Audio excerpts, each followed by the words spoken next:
Bendiciones, hermanos. La palabra del Señor que quiero compartir hoy con ustedes la encontramos en el Evangelio de Mateo, en el capítulo 4. Recuerdan que nosotros estuvimos hablando hace un tiempito de la tentación de Jesús y nos habíamos centrado en la primera tentación de Jesús, cuando el enemigo le pide al Señor que convierta las piedras en pan. Recordamos que el Señor venía de ser bautizado en el río Jordán por Juan el Bautista. En un momento el Espíritu Santo lo impele, lo empuja, lo lleva hacia el desierto de Judea, y ahí el Señor pasa 40 días y 40 noches en el desierto, tentado por el enemigo, porque el Señor estuvo tentado los 40 días y los 40 noches, y fue tentado en todo, sabemos por la palabra. Pero no sabemos la cualidad de las tentaciones anteriores a estas tres. Entonces ahora les propongo centrarnos en la segunda tentación, cuando el enemigo le pide que se lance del pináculo del templo hacia el vacío al Señor. Y entonces vamos a ir a los versículos, capítulo 4, a partir del versículo 5 de Mateo, que dice así: entonces el diablo le llevó a la santa ciudad, es decir, Jerusalén, y le puso sobre el pináculo del templo, y le dijo: si eres hijo de Dios, échate abajo, porque escrito está: a sus ángeles mandará cerca de ti, y en sus manos te sostendrán, para que no tropieces con tu pie en piedra. Versículo 7, Jesús le dijo: escrito está también: no tentarás al Señor tu Dios. Entonces, hermanos, tenemos al Señor en el pináculo del templo, a unas alturas elevadas. Recordamos que en la tentación anterior el diablo intentó llevar a Jesús a dejar de confiar y depender de la palabra de Dios y depender de Dios mismo. Intentó que, en tanto en su naturaleza humana, el Señor obrase por medios propios, a partir de su propio poder, y dejara de depender del Señor. Recordamos que el Señor era capaz de poder hacer lo que el enemigo le pedía. Si a nosotros nos tientan y nos dicen: convertí estas piedras en pan, para nosotros no sería una tentación. El Señor renuncia a estas tentaciones, que Él era capaz de hacerlas, en obediencia al Padre.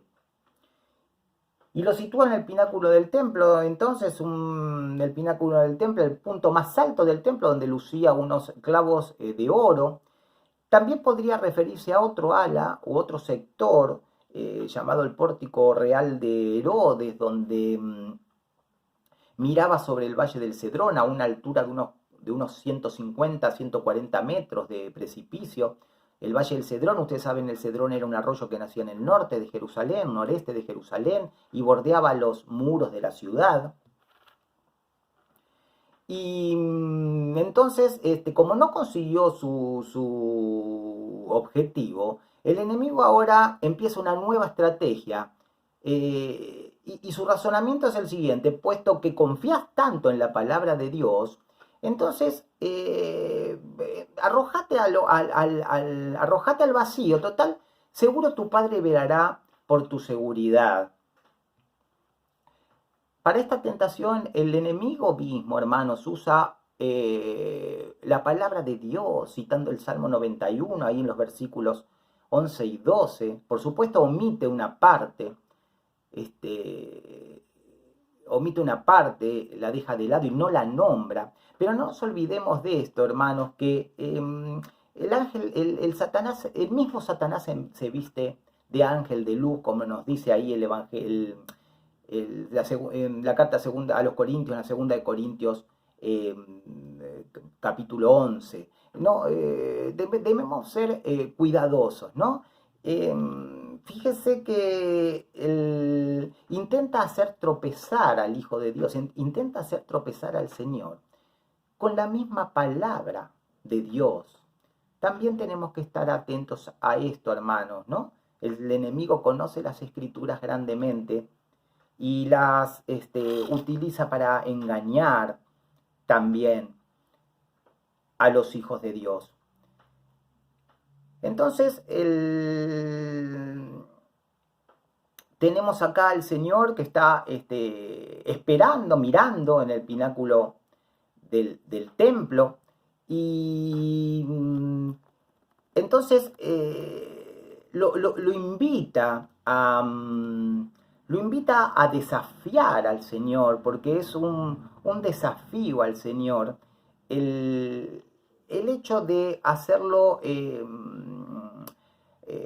actuar cuando uno quiere, por el motivo que sea, como el hecho de confiar en Dios no significa que debamos cometer cualquier tipo de imprudencia, ¿no? Debemos crear el peligro nosotros por escepticismo, es decir, para probar a ver si Dios está realmente con nosotros, o por manifestación, para manifestar y mostrar a otros también el poder de Dios. Bueno, acá la palabra es bien taxativa, ¿no? El Señor decide no hacerlo y le responde, ¿no? Jesús entonces le dice, escrito está también, porque el enemigo cita la palabra, el Señor la toma como verdad, la frase y los versículos que nombra, aunque omite una parte, y le dice, pero también, escrito está también, esto es verdad, le dice lo que decís, pero también está escrito, no tentarás al Señor tu Dios. Y vuelve el Señor, el trasfondo que usa Jesús para, para contestar, es nuevamente en Deuteronomio 6, 16, haciendo alusión a cuando estaba Israel en el desierto, y también estaba siendo probado, pero esta vez durante 40 años. Ahora, ¿qué es lo que ocurrió realmente entonces con el pueblo? Porque fíjese que versículo que cita, Deuteronomio 6:16, dice, no tentaréis a Jehová vuestro Dios, como lo tentasteis en Masá. Ahora bien, ¿qué pasó exactamente en Masá? Y esto lo encontramos en Éxodo capítulo 17, versículos del 1 al 7. ¿Sí? Cuando el pueblo llegó a Refidim, recuerdan, encontró que no había agua y nuevamente murmuraron contra Dios. En lugar de responder, hermanos, con una actitud de confianza en Dios, reaccionaron con actitudes de incredulidad y desafío, ¿sí? Poniendo en duda, porque acá lo que se pone en duda es la presencia y las promesas de Dios. Entonces es como que al Señor lo tentaron diciendo, ¿está pues Jehová entre nosotros o no? ¿O no? Es como desafiar al Señor. Bueno, si estás conmigo, Señor, mostrámelo, ¿no? Es esta prueba del milagro, es esta prueba de la presencia del Señor en nuestras vidas. Fíjense que en lugar de confiar en Dios, trataban de obligarle a hacer lo que ellos querían. Era como una especie de chantaje moral, ¿no? Si Dios nos ama, nos dará lo que queremos. Y quiero detenerme acá un segundito, hermanos, porque esto pasa a menudo. Uno oye a veces a hermanos, y a veces uno mismo a lo mejor, así, que pasan esos pensamientos, ¿no? Cuando uno empieza a decir o a pensar, ¿por qué el Señor no lo hace lo que yo quiero? ¿Por qué el Señor no me da lo que yo creo que necesito, no? ¿Está conmigo el Señor? Si me quiere, ¿por qué no me da lo que yo creo que me tiene que dar? O hacer en mi vida lo que creo que tiene que hacer. O en la vida de mi hijo, ¿no? Las peticiones pueden ser tantas, hermanos. Pero recuerden que siempre que nos ponemos en ese lugar, como se puso Israel, ¿sí? Nosotros nos estamos sublevando contra la voluntad de Dios para nosotros. Estamos creyendo que nosotros sabemos y que Él no sabe. Y que Él no sabe qué es lo mejor para nosotros, porque nosotros empezamos a creer que nosotros sabemos, hermanos, lo que es mejor para nosotros. Seamos cuidadosos también en esto, hermanos, porque sabemos que a todos los que aman a Dios, todas las cosas les ayudan a bien, ¿sí? Recordamos esto. Que no pensemos que lo que nos está pasando es bueno, no quiere decir que no sea para bien. Recordamos y tenemos que conocer al Señor cómo actúa en nuestras vidas. ¿Sí? Tenemos que reconocer cómo obra el Señor en nuestras vidas y nuestro ser, en nuestra persona, en todo nuestro ser. Trataban de obligarle a hacer lo que ellos querían, ¿no? Fíjense que para Jesús, ahora lo tenemos en el desierto, a Jesús, no a Israel. Para Jesús no había ninguna duda acerca de la fidelidad de Dios y su amor. No necesitaba ponerlos a prueba, no necesitaba poner a prueba el amor del Señor, ¿no? Ni su presencia. El Señor sabía que Dios está presente. Nosotros sabemos que Dios está presente. Nosotros sabemos que Dios mismo mora dentro nuestro. ¿Sí? Entonces no estamos necesitando, hermanos, una muestra de su amor ni una muestra de su poder. ¿No es bueno? Nos sometemos a la voluntad del Señor, hermanos. Pasamos los desiertos. ¿Recuerdan lo que hablamos? Pasamos los desiertos confiando en sus palabras y en sus promesas, sabiendo que el socorro perfecto para nosotros va a llegar en el momento oportuno, que es el momento y el tiempo de Dios. Fíjense entonces que también en este sentido y en el sentido ministerial mesiánico,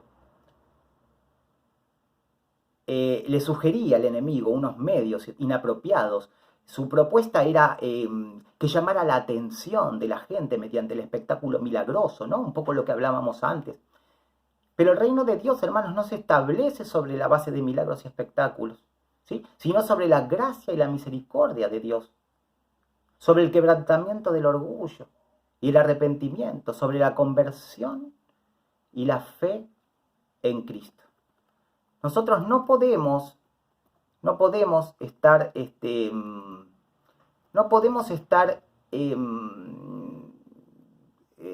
no puede nuestra fe en Jesucristo estar basada en la ausencia de la aflicción, hermanos. Porque no es real, porque la palabra nos dice otra cosa. Fíjense, nos vamos al Evangelio de Juan, capítulo 16. Versículo 33. Usted me sigue con sus Biblias, hermano. Versículo 33. Y nos dice el Señor: estas cosas os he hablado para que en mí tengáis paz. En el mundo tendréis aflicción, pero confiad, yo he vencido el mundo. Hermanos, en el mundo tendremos aflicción. No es posible no tenerlas. Pero confiamos en el Señor, en la aflicción, en la alegría, en el regocijo. Nuestro regocijo es en Dios. Regocijaos en el Señor. Otra vez digo, regocijaos siempre. Regocijaos, estad alegres, estemos alegres, hermanos. En esta segunda prueba, el Señor pasa la prueba. Israel no pasó la prueba. Cuando venían los tiempos difíciles se ponía en evidencia su incredulidad y su falta de confianza en Dios y no la sujeción a Él. Imitemos al Señor, que en su naturaleza humana nos quiso dejar el ejemplo, hermanos, de cómo reaccionó Él ante las tentaciones del enemigo, siempre confiando, como también nos muestra en esta segunda tentación en el desierto, siempre confiando. Y en este caso, en la presencia de Dios en su vida. Vamos a orar.